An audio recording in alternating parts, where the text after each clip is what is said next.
బాబాయ్ నేను ఒక ఇంట్రెస్టింగ్ క్వశ్చన్, అంటే మీరు మాత్రమే, నా దృష్టిలో మీరు మాత్రం దీన్ని మాకు అందరికీ అర్థమయ్యేలా చెప్పగలరని ఒక ఆశ నాకు. మీరు చాలా పాటలు ముందు సినిమాలో రాకముందో లేకపోతే సినిమాలో వచ్చిన తర్వాత విడిగాను రాసుకున్న పాటలు నచ్చి విని దర్శకులు ఆ పాటల్లో వాళ్ళు ఒక సన్నివేశాన్ని ఊహించి లేకపోతే ఆ సినిమాని ఊహించి సినిమాల్లో పెట్టుకున్నారు. జగమంత కుటుంబం నాది, ఏకాకి జీవితం నాది, అలాగే సురాజ్యం అవలేని స్వరాజ్యం ఎందుకు కానీ ఇలాంటి పాటలు. అలాగే కొన్ని సినిమాలకి, అంటే నాకు తెలిసిన ఇన్ఫర్మేషన్ ప్రకారం ఈ సన్నివేశంలో ఒక పాట ఉంటే బాగుంటుందని మీరు వర్మ గారు లాంటి వాళ్ళకి, లేకపోతే జామురాతిరి జాబిలమ్మ ఆ సిచ్యువేషన్ క్రియేట్ చేసి ఆ పాట ఉంటే బాగుంటుంది అని చెప్పి ఆ పాట రాసింది, ఆ పాట క్రియేట్ చేసింది మీరేనని చెప్తూ ఉంటారు. అయితే నా ప్రశ్న అది ఏంటంటే, మీరు రాసిన పాటల్లో సినిమాని చూసిన వాళ్ళకి, లేకపోతే ఒక సినిమాలో ఒక పాటని, ఒక సన్నివేశంలో ఒక పాటని ఊహించిన మీకు, ఇలా పాటని సినిమాని ఎలా కలిపి చూస్తారు? ఎలా విడిగా ఎలా చూడడం సాధ్యం? విడిగా చూడటం కాదు అసలు. యాక్చువల్గా ఆ సన్నివేశంలో ఎంత సహజత ఉంటే, దర్శకుడికి ఎంత సుస్పష్టత ఉంటే ఆటోమేటిక్గా ఆ పాట నాది అవుతుంది. ఉదాహరణకి క్షణం తీసుకుందాం. క్షణంలో కథ అంతా అయిపోయిన తర్వాత ఎప్పుడో ఇంటర్వెల్ తర్వాత స్టార్ట్ అవుతాయి పాటలు. వదద్రతోటి అక్కడ అతని క్లారిటీ, వర్మ క్లారిటీ గురించి చెప్తాను, మీకు ఆశీర్వాదం. అసలు ఆ సినిమా మొత్తం మీద రెండు పాటలు ఉండాలి, రెండు పాటలకే చోటు ఉంది, దేనికి చోటు లేదు. ఆ మనీ అనేటువంటి థీమ్ను మొత్తం తీసుకొచ్చి ఒక సీన్ రాయండి, ఆ సీన్ను పాటగా మారుద్దాం అంటే పాట రాయలేదు, సీనే రాశాను యాజ్ ఇట్ ఈస్. వాళ్ళిద్దరు ₹1,00,00,000 వస్తేనో అని ఊహించుకుంటే, వాళ్ళిద్దరూ ఊహించుకోడు, అతను ఊహించుకుంటాడు.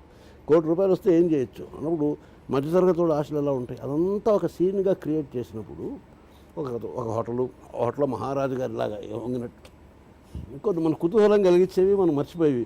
సాక్షాత్ మహారాజేంద్ర దండం పెడతాడు, రారాజైనా టిప్పు దెబ్బ తగిలిందంటే బోర్ల పడాల్సింది అనే ఒక కాన్సెప్ట్ రావడానికి వీటికి కారణభూతమైన పాట ఒకదానికి అక్కడ అవకాశం ఉంది.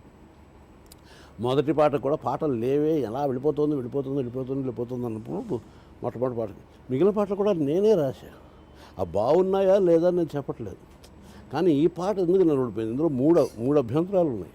ఒకటి స్లో ట్యూన్, 2 అతలోక సుందరైనటువంటి శ్రీదేవి ఒంటి మీద బురదలు కొట్టి, మొహం మీద ఇంత బురద రాసి, అనవసరమైనటువంటి ఒక గోతిలోకి తోసి పక్కనే కూర్చుని అంత సౌందర్య రాశిని చూస్తూ ఏ రకమైన వికారానికి లోనవ్వకుండా పసిపాపం జోగొడుతున్నట్టు జోగొడుతూ వాడు పాడాలి, అలాంటి ఆలోచనే విచిత్రం మొదటిది. రెండవది, నాకు వర్మ చెప్పింది, శాస్త్రి గారు ఇందులో నేను మిగిలిన పాటలకు ఆల్రెడీ పిక్చరైజేషన్ ఏర్పాటు చేసేసుకున్నాను. నాకు అక్కడ కావాల్సింది కేవలం శ్రీదేవి, ఆమె హోయలు, ఆమె సంపద సంపద, అదొకటే కావాలి. కాబట్టి ఏం తీయాలని నేను ఆల్రెడీ ఫిక్స్డ్, నాతో పే చేయలేదు. కాబట్టి మీరు ఏమి రాస్తారన్నా నాకు అనవసరం, మంచి పాట రాసుకుంటే మీ ఇష్టం, మీ కర్మ, మీ ఇష్టం, మీ కర్మ. కిరణ్ గారు ఏం డ్యూటీ చేస్తారు చేసుకోండి, నేను ఓకే, అది ఎలా పిక్చరైజ్ చేయాలో నేను క్లియర్, నేను అలాగే చేస్తాను. మీరు రామాయణం రాసినా నేను అలాగే చేస్తాను, మీరు ఇంకొంచెం అర్థాలు రాసినా అలాగే చేస్తాను. అంత క్లారిటీ ఉన్నవాడు. సో అందుకనే అక్కడ నేను ఇందాక చెప్పాను, అరూప భావాలు ఇస్తాం. అందనంత ఎత్త తారా తీరం ఎందుకందంతా. సినిమా కథకి ఏమైనా సంబంధం ఉందా? లేదు కదా. సినిమాకి సంబంధం లేనప్పుడు సినిమా నుంచి వేరుగా చేయడం అట్లాగా. జనరల్గా కూడా అందనంత తారా తీరం అని మనం అనుకోవచ్చు.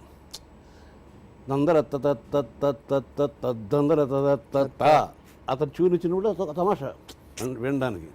నేను యాక్చువల్గా రాసింది ఏంటంటే, అందనంత ఎత్త తారా తీరం ఎందుకందందా. ఒకసారి రాము ఇలా ఉలిక్కిపడి ఏమన్నారు ఎందుకందందా అదేదో తత్త అన్నట్టుందండి, మార్చేద్దామంటే అందనంత ఎత్త తారా తీరం సంగతి ఏంటో చూద్దాం రా అని మార్చాను. కానీ ఎందుకు అందదా అన్నదే నాకు నచ్చింది. అది జస్ట్ పదాలతో ఒక అందంగా వెళ్ళేట్టు. ఇక్కడ భయపడకో చెప్తూ భయాన్ని తరిమి చిటికలోన చిక్కబడ్డ కటిక రాత్రి కరిగిపోక తప్పదమ్మ ఉదయకాంతికి చిటికలోన కలలతో ఉషాతీరం వెతుకుతూ కదిలిపో నిశారాణి నిద్రతో కదిలిపో అని చెబుతూ ఒకానొక అననుకూలమైనటువంటి ఆపదను స్ఫురింపజేసే వాతావరణంలో ఒక చల్లదనాన్ని క్రియేట్ చేయడం అనేటువంటి అవసరానికి న్యాచురల్గా మంచి పాట ఆటోమేటిక్గా వస్తుంది. ఆ పాట ఎవరికైనా పాడుకోవచ్చు. ఒక తండ్రి తన పాపకు పాడుకోవచ్చు. జోరుగాలిలో జాబిలమ్మ జారనీయకే కళని జారిపోనివ్వటం అనేటువంటి ఒక కాన్సెప్ట్ జోరుగాలి. ఈ సందర్భంలోనే ఒక అరూపమైన అనుభూతిని కుహు కుహు అనే స్నేహం విలువగా అలా.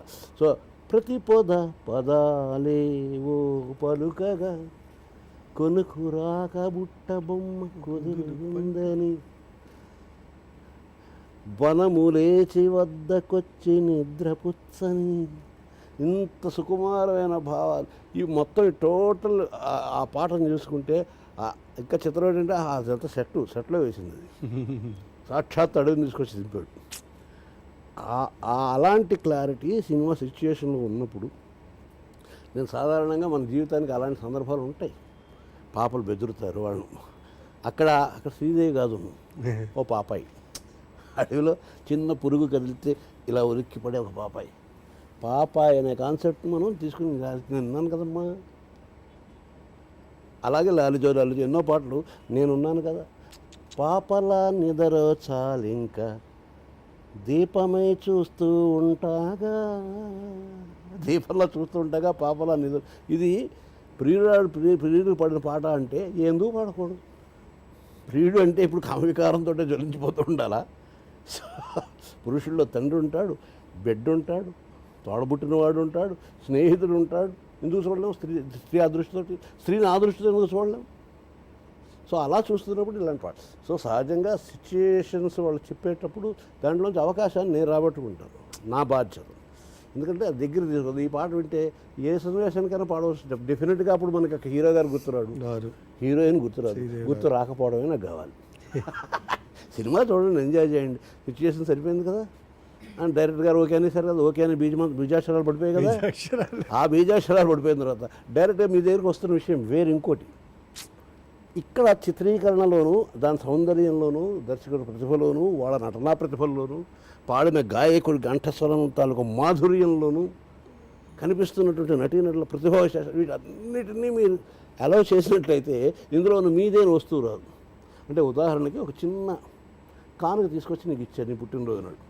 ఆ కానుక నా స్తోమతను బట్టి అయితే చిన్న ఉంగరం కావచ్చు, లేకపోతే ఒక చిన్న పువ్వు కావచ్చు, లేకపోతే ఒక చిన్న ప్లాస్టిక్ ముక్క కావచ్చు, ఏదో ఒకటి కావచ్చు. వాట్ ఎవర్ ఇట్ ఈస్, నువ్వు దాని వాల్యూని బట్టి, దాని ఖరీదుని బట్టి నేను ఇచ్చే అక్కర్ని బట్టి ఇస్తావు. కానీ నేను అలాగే ఇచ్చేస్తానా? దాని చుట్టూ రకరకాల ర్యాపర్లు చుట్టూ దాని బరువులో పెట్టి దాన్ని ఇలా పెట్టి అది ఊడతీయటానికి అదో కార్యక్రమం. పెళ్ళైన తర్వాత కూడా నువ్వు చూసేవో లేదో, మూడు పేళ్ళు ఎదురు కూర్చుని రిసెప్షన్ అయిపోయిన తర్వాత వాటిని హిరణ్యకశిపుడిని చీల్చినట్టుగా చీల్చి వెతుక్కుంటూ ఉంటారు. సో ఇవన్నీ పొరలు దాటిన తర్వాత నువ్వు నీ ఉత్సాహం సేపు అందులో ఏముందో చూడడానికి. అందులో చిన్న తాజ్మహల్ బొమ్మ ఒక ప్లాస్టిక్ ఉంటుంది, అయినా సరే నీ ఎగ్జూబరెన్స్ చాలా ఎక్కువ ఉంటుంది. బహుశా నువ్వు చింపేసిన రేపటి దానికన్నా ఖరీదైంది అయ్యి ఉండొచ్చు. కానీ నీకు ఆనందాన్ని కలిగించే వస్తువు మాత్రం దాని ఆ పొరల చాటు ఉంది. అలాగా ఆ అవకాశాన్ని తీసుకుని నీ ఆనందం కలిగించే వస్తువుని ఇస్తున్నావు. ఇది గుర్తు చేయటం మాత్రమే. ఒక్కసారి అవి మరిచిపోవడం ద్వారా ఇది గుర్తుకొస్తుంది.